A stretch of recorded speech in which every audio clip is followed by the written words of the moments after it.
All right, gentlemen and ladies and friends, it's my honor to invite Professor Uday Desai onto the stage. At the outset, I'd like to congratulate FTCCI, though I am kind of advisor to it, but still I'll say that, formally I think there are people who are very strongly associated with it for many, many years. I think this is a great initiative, and though everybody has been talking about it for many years, I think it is the need of the hour. And it's a very important initiative. And what I will say, my points, my few remarks that I have would be biased by the fact that I am an academician. So sometimes some of the industry folks here may not find it very pleasant to their ears. So do excuse me. Right in the beginning, I'm trying to kind of ask for their apology. Apologizing to them. Okay. See, this thing has been around for a long time. Pankaj alluded to it that 24 years ago he talked about it, or somebody else talked, and now today he's talking about it. I myself has been involved with these debates on industry academia in India. One of the things I feel, and that I think FTCC has already started, is a dialogue between industry and academia. I think that dialogue has not happened. Each talks about what their needs are, each talks about what they want, what they can, and there is no kind of coming together of the two together. The intention is there, okay, the will is there. You talk to industry, they feel, yes, we want to interact with academia. You talk to academia, they'll say, yes, we want to interact with industry. But somehow, the things are not gelling. And I think this is a little complicated issue in some sense, not as simple as to why they are not gelling. And one of the simple reasons that I could come up with, and I'm sure there are many more, see, industry typically is looking at quarter to quarter. Okay, they have something, they want results every quarter, and particularly if you are a listed company, if you are on BSE, or if you are, even if you are a multinational and you're listed somewhere, then every quarter you have to announce, and your primary responsibility is to the shareholders. So they always think in that particular context. On the other hand, academia operates on a different time scale. The slowest time is year to year. Okay, most projects that we pick up in academia are typically never a one-quarter project. Nothing gets done in 1 quarter, let's put it. We look at annually. And even after 1 year, it is rare that we finish a full project. Typically, it takes much longer than that. And you can look around, like most research funding that one gets, not just in India, okay, or project funding, if you wish, from government organization, even if you go to the US, typically it is 2 to 3 years. Many a times they go up to 5 years. Okay, so this sort of perspective of time in terms of completing a project, I think quite often comes in the way of kind of the two coming together. So this has been there for some time. There is another dimension which has come in, and again now it creates problems for the two to come together. The dimension was not very dominant earlier, it was there, is IPR. Nobody likes to talk about that. But that's the biggest monkey when it comes to kind of how the two will interact. Who will own the IPR? Industry gives money, they feel, hey, we own all the IPR. I've had that occasion even with multinationals, that if we are giving you some project, we own the IPR 100%. Academia feels that, look, hey, we are providing the solution. The Prime Minister also talked about problems are given. Okay, then if you are providing the solution, what is it that we get in the long run? Okay, how do we interact? Now, I don't have an answer to this particular part. The first part, I think I have some thoughts on it, and I think there, if you sit together and talk about it, okay, one can resolve the time issue from quarter to, say, 2 years type of thing. US has tackled it, and so it's not some rocket science that we can look at it. Even the IPR issues one can look at as to how US university, the reason I'm mentioning about US universities is predominantly that there the industry academia interaction is much stronger, much better. They've had a much longer history, I would say, at least to my kind of interaction. I first went to US in '74, and always there was some kind of an interaction which was there between industry and academia. Okay, and I'll say a few words on that, because I think we can learn a lot from them and not have this very short-term vision with which industry would interact with academia out here. So one of the big things, for example, in India particularly, and again I'm being critical of industry out here, when they talk of problems, we get turnkey projects. Now, maybe smaller colleges, smaller institutions, are happy with that. If you go to a place like an IIT, I've spent a lifetime in IIT out here. So, normally we don't want turnkey projects. By and large, we'll say no. If somebody comes up with a turnkey, we'll say, thank you, fine, it's okay. Even if there's a lot of money involved in it.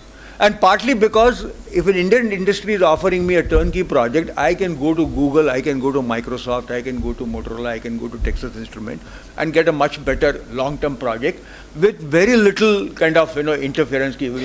Every 1 month I will not get a phone call. What have you done? How have you gone?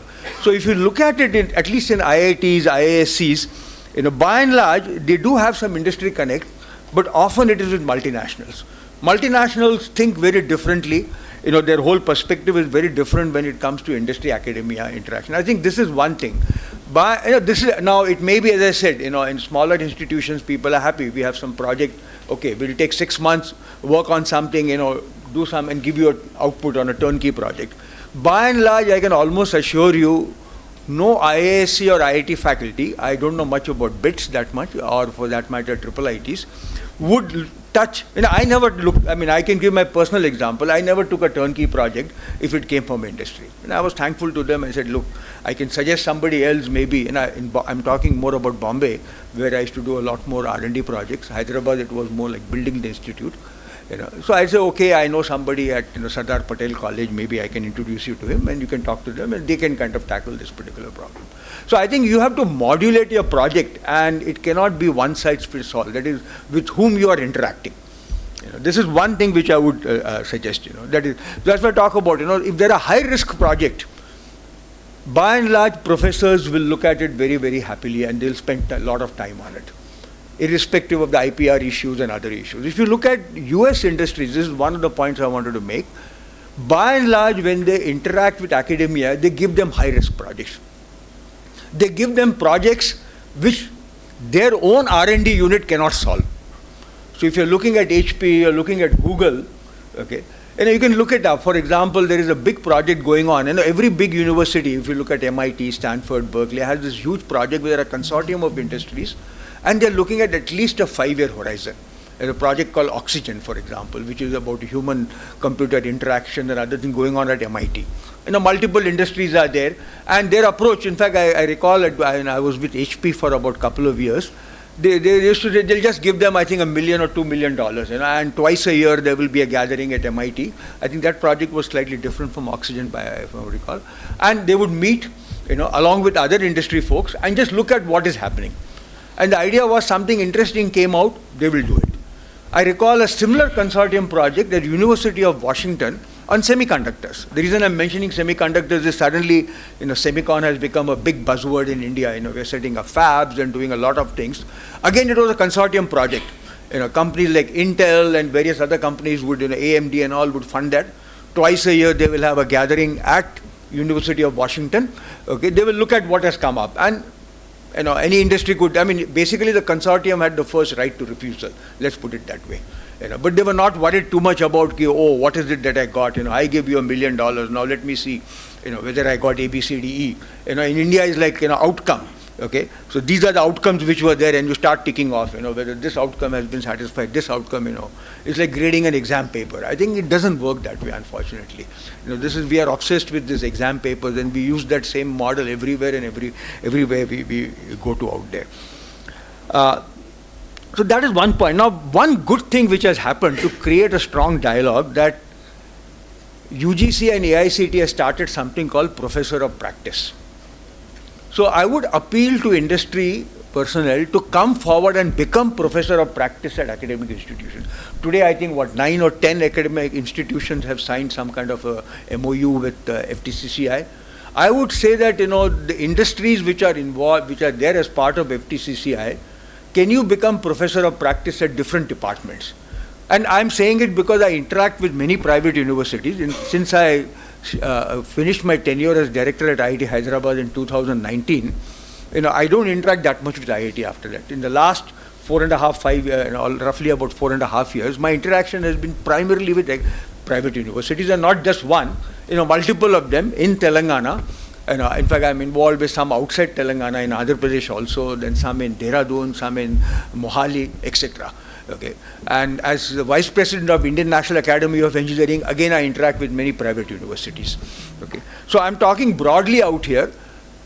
The academic institutions, after this announcement was made, are anxiously looking for people from industry to become professor of practice. Unfortunately, if you talk to them, they're not getting it. You can talk to these 9 universities, and I think Vishnu is also here from Anurag University, and you ask any one of them. Okay. Yes, in IT sector they are able to get something, but if they are looking at mechanical engineering, civil engineering, even electrical engineering, and I'm not talking about electronics and communication engineering, but if you look at hardcore electrical engineering, they have a lot of difficulty in getting professor of practice. My suggestion, and I would, if FTCCI can enable this particular aspect, to have, to create this link so that professor of practice can be provided at least to the universities and institutions which have an MOU with them. So I'm not saying you do it for everybody and anybody. You have MOU with them, so you have in some sense, you're starting with 10, and as Jayesh Ranjan was saying, you can expand it to maybe 20, 40 as you go along, which is very good. And focus will be Telangana, after all you are FTCCI. See if you can have professor of practice in various engineering disciplines. And at least I have been advocating to universities, and by and large they have accepted it. Okay, I'm not naming them because I've interacted with quite a few of them. That make it flexible. That professor of practice is not going to come here Monday, Wednesday, Friday and give 1 hour lecture. No. They may come one day a week, and by and large they are agreeable to it. Okay, occasionally somebody may have some reason for it. They may come maybe, every Friday afternoon or something like that, or they may say, okay, Wednesday afternoon is when I'll come and interact, etc. And I said, don't expect them to do a regular teaching job, because that is not what they are trained for. Let them just interact with faculty and students. So my feeling is that if professor of practice is present on the campus, even say half a day a week, okay, we're not talking about enormous amount of time, and that half a day you can pick. Okay, and also that half a day can sometimes be movable, because suddenly if you're traveling, you have commitments at your industry, you can say, oh, this week I can't come on Friday, okay, but no, next I can come on a Monday, or I can come on this thing. So that sort of flexibility, and most universities I've interacted with, they are all willing to do something like that. What will happen is suddenly a dialogue will start. A lot of things that you are talking about, that what are the needs of the industry. There's no better way to kind of solve some of these problems when you are then rubbing shoulders. You can have formal gatherings, round tables, and as I said, I've been to multiple round tables, at the national level, in fact, not just the state level. Okay, and we still keep having round tables, and the same dialogue is going on. My feeling is this is a great opportunity. I do compliment both UGC and AICT for enabling it. Earlier they had all kinds of reservations, but now they are very happy with it. And partly I think it came from a lot of these roundtable discussions, that this has to be done. So please have this, because when you have a professor of practice out there rubbing shoulders and having tea, coffee, if you are from industry, you'll also be there in the canteen waiting for a cup of coffee. Then you start chatting. Hey, this is our problem. This is what and that is, I think, very critical.